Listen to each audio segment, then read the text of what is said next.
पाकिस्तान और चीन को एक दूसरे के करीब करना नरेंद्र मोदी की गलती नहीं बल्कि सबसे बड़ा गुनाह है। ये अल्फाज भारत के ऑपोजिशन लीडर राहुल गांधी ने पाक भारत जंग के बाद कहे थे, लेकिन अब इसके अंदर एक और मुल्क यानी बांग्लादेश भी शामिल हो गया है। और अब यूं कहिए कि पाकिस्तान, बांग्लादेश और चीन के इत्तेहाद पर भारत के अंदर से चीखें सुनाई दे रही हैं। चीखें भी ऐसी जिससे इनका खौफ वाज़े हो रहा है कि असल में इस खित्ते के अंदर अब सेंटर ऑफ पावर यानी जहां पर असल दुनिया आकर बात करेगी वो तब्दील हो गया है। भारत के chief of defence staff general Anil Chauhan ने कहा है कि चीन, पाकिस्तान और बांग्लादेश के आपस में बढ़ते हुए ताल्लुकात और जिस तरीके से ये करीब आ रहे हैं, मुमकिन तौर पर ये इस खित्ते के अंदर भारत के खिलाफ एक ट्रॉयका बनता जा रहा है, जिसका हमें अभी से अंदाज़ा करना बहुत ज़रूरी है कि भारत की सिक्योरिटी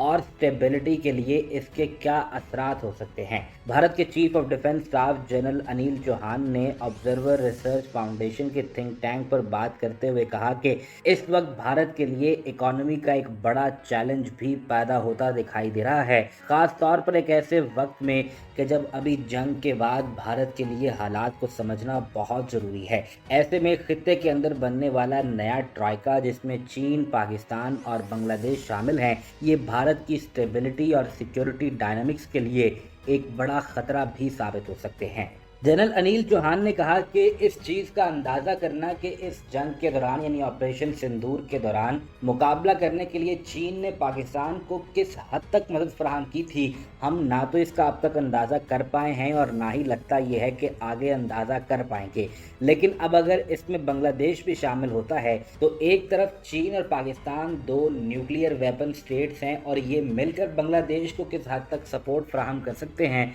भारत के लिए एक और बॉर्डर के ऊपर नया मसला भी खड़ा हो सकता है। ऐसे में ये कॉन्फ्लिक्ट बढ़ जाएगा और इस तरह भारत को मुकम्मल तौर पर 3 बॉर्डर सिचुएशन पर सराउंड भी किया जा सकता है।